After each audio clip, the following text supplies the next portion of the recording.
Fort police foundation द्वारा आयोजित चकली बचाओ अभियान, जिसमें पानी के कुंडे और बाल फाइटर निःशुल्क वितरण किया गया। बारडोली टाउन पीआई ए देसाई और पीएसआई जे राठौड़ साहिब के हाथों से किया गया। गर्मी के समय में पक्षी के जीवन के लिए ये उत्तम कार्य है।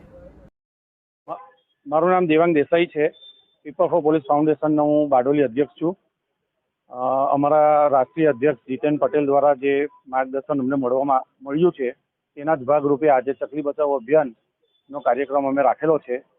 આ કાર્યક્રમ અમે સરદાર પટેલ મ્યુઝિયમની બહાર રાખેલો છે અને જેમાં 5000 ચકલીના માળા, 2000 ચકલીના પાણીના કુંડા અને 2000 ચકલીના ફીડરનું વિતરણ અમે આજે કરવાના છે। આશરે કેટલું અત્યાર સુધી વિતરણ થયું છે? આશરે આજે અત્યારે 3000 ચકલીના માળા, 1500-1700 જેવા પાણીના કુંડા અને ચકલીના ફીડરનું વિતરણ થઈ ચૂક્યું છે।